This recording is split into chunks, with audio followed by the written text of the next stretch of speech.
So at the time of making this video, it has been around 3 or so years since we last saw a Fallout game in Fallout 76, and about 5 to 6 years since we saw a main title Fallout game in Fallout 4, that isn't a spin-off game, it's actually the solo, story that we do really want to see. There does look like there is going to be a huge gap between Fallout 76 and the Fallout, 5 game that is, very, very kind of conspiracized to be coming out within, by 2030, of course. Saying by 2030 sounds ridiculous, but considering we've waited 10 years for the Elder Scrolls 6, it is pretty safe to say that the next Fallout game could be quite a while away, especially if the Elder Scrolls 6 Starfield and Starfield sequel is expected to come out. But what if I told you that actually might not be the case at all? That we could actually be seeing a new Fallout game very soon. And what I do mean by a new Fallout game very soon is not necessarily a Fallout game like Fallout 5 or another, spin-off game similar to Fallout 76 or maybe Fallout New Vegas, but more so actually a remaster / special edition, but this time actually being Fallout 4. Now, I know a lot of you guys might have been like, well, why do we need a remaster of Fallout 4 if it came out 6 years ago? It's not that old. Why do we need a special edition over it if there's already mods? There's not exactly really too much you can do. In saying that, you would kind of be right, but in saying that, you would also be incredibly wrong. And the reason why you would most likely be incredibly wrong is the newfound technology that Bethesda now do have. When creating Fallout 4, one of the things Bethesda were actually thinking about adding into the game at the time was actually co-op. Of course, that didn't get added, but Bethesda were very envious to try and add this into one of their games to see if the experiment could, of course, work. Therefore, the Fallout 4 co-op experiment ended up kind of leading onto Fallout 76, where we got a whole entire new game complete of multiplayer that can, contain however many players.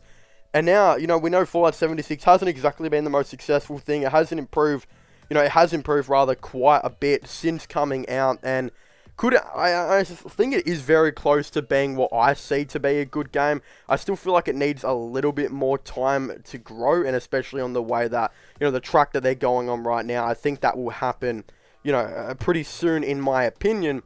But this is the thing, Bethesda created this whole new technology where you can now play multiplayer or, / co-op on Fallout's engine in, the creation engine, and considering Fallout 76 uses very similar to practically the same engine as what Fallout 4 does, you would think it wouldn't exactly be that hard for them to add a multiplayer / co-op feature to Fallout 4. Now, as I've just said that, some people will be like, well, I don't want to play multiplayer on Fallout 4, so many glitches will arise out of it, 20 people on my Fallout 4 game, that's not what I want, and I don't think that's what you're going to get. I think the way Bethesda will actually take this is, I think introducing a co-op kind of feature is actually a pretty cool thing, because in my opinion, Fallout 4 is probably my favorite game ever. Now, look, I'm not saying it's the best Fallout. Fallout New Vegas probably takes that spot, but considering Fallout 4 was like my first, Fallout game, it's really the only game that I've played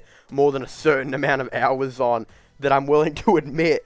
It is my favorite game really ever, and I think that playing a co-op feature and, playing with some of my friends that have never seen this game before, who are only interested in co-op focused games, I think would be a pretty cool thing to kind of see them, come involved and see how this game is.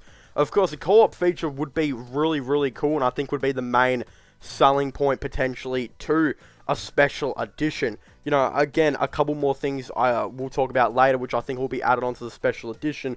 But first, the co-op again would just be, I think, a selling point, number one selling point mainly for them to get a special edition out. And I think a lot of people will get back into Fallout 4. Of course, another thing to having co-op is, of course, next generation. You can have it on, bring it to the Xbox Series X and PS5. I think that will most likely happening. I'm hoping a Fallout 4 Special Edition would be pretty cool for the PS4 and Xbox One, but I don't necessarily know if they're going to do that.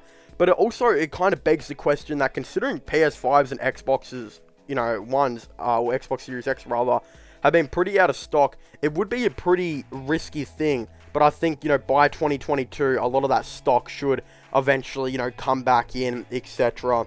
I think it would be pretty interesting to see. So, of course, the updated graphics would all be there. You could play it on, newer consoles, which would all be there. A co-op feature, I think, would be there. I think mod sizes would, of course, greatly be improved. There's only so much mod authors can make their mods, how big they want them to be, and there's so much space that you can keep on your Xbox and, PS4 that I'm pretty sure that would also be increased. I think there would be a revival as well to potentially the Creation Club. I think we could definitely see as well, the Creation Club. A lot of people do enjoy. Originally it was hated, but then when people realized that it was supporting a lot of mod creators, and those mod creators were actually making solid mods, I think a lot of people started to buy in more to the Creation Club. So then that would also be another way for Bethesda to potentially revive, the Creation Club. And another thing is as well, maybe a DLC. Some people are probably going to be saying, well, how do they have the time to create all of this? How would Bethesda be able to create this Fallout 4 Special Edition that could include updated Creation Club, bigger mod sizes, the mod size capacity being increased, better graphics, next generation support, potential, DLC, and a co-op play? How would they have time to create this, considering the Austin studios are already working on Fallout 76, the main studios are working on The Elder Scrolls 6 and Starfield, possibly a Starfield sequel? How will they have time? Well, the thing is, I honestly believe the Austin studio will become the main Fallout studio. I think that it's being reported that the Austin studio is getting way bigger, and considering that Microsoft, of course, recently bought Bethesda, you would think that a lot of new employees are definitely, coming across and helping work on games. They're probably employing, way more people as well. I wouldn't be surprised if the Austin studio, which was relatively, it was a decent sized company that created, pretty much Fallout 76, but I wouldn't be surprised if it's almost doubled since Fallout 76. And, in me saying that it's almost doubled, you can be like, well, if it's almost doubled, then where's the content for Fallout 76? Why are we still not exactly seeing an extreme amount of content? One thing you could say is because of COVID, of course, there's a lot of rules in place. But the second thing is as well, I think they're also working on something else. I think that could be potentially Fallout Shelter Online, as a worldwide release, maybe a new Fallout Shelter game. But of course, also, I think Fallout 4 Special Edition, it makes so much sense. Imagine how much money Bethesda would make if they imported Fallout 4 over to, the PS5 and Xbox Series X and update version on PC. Like, the Elder Scrolls 5 Special Edition is, one of the biggest games really ever under Bethesda. I think Fallout 4 Special Edition would be exactly the same. If people found out there was bigger mod support, the mods would be potentially bigger, that there might be DLC in the future, the Creation Club would probably be restored, a co-op feature, and updated graphics, then people are going to want to come in and play a Fallout 4 Special Edition. And it would also make sense for the PC as well, because again, some more updated graphics. PCs have gotten a lot better since Fallout 4 came out. Most of them have at least. Updated graphics and a co-op feature would be something that a lot of people would really, really like to see. And I could see a lot of people who stick to MMOs, etc., finally getting into Fallout 4 just because they could potentially play it with their friends. I think potentially this will be the big surprise update that Bethesda will hopefully announce at E3. At least I'm really, really hoping so, because this lack of Fallout 76 content, I know COVID's an issue, but considering that, I believe Bethesda Austin has potentially nearly doubled in size probably since Fallout 76 came out. It seems a little bit weird that we only get a big, Fallout update every 6 to 12 months to Fallout 76. It does seem extremely odd to me. When Fallout 76 came out, then I believe, the Nuclear Winter update came out like 6 to 8 months after Fallout 76, something like that. And then I believe, another 6 months to 8 months kind of passed, and then Wastelanders came out. Same thing happened, the Steel Dawn update came out. and then another 6 to 8 months will probably pass and we'll get that Expeditions update that's been rumoured to come. I'm really kind of weirded out on the lack of content that has been added to this game, and I really think that the reason why there hasn't been exactly that much content is I think they're ready to, kind of release a Fallout 4 Special Edition, and then, again, it will be full steam ahead there for Fallout 76. It will be really interesting. I'm really hoping we get a Fallout 4 Special Edition. Of course, I'd very much like to hear all of your thoughts and opinions on this down below. Would you guys like to see a Fallout 4 Special Edition? Do you guys think it would be bad? Do you guys think it would be good? Again, I definitely would like to know all of your thoughts and opinions on this down below.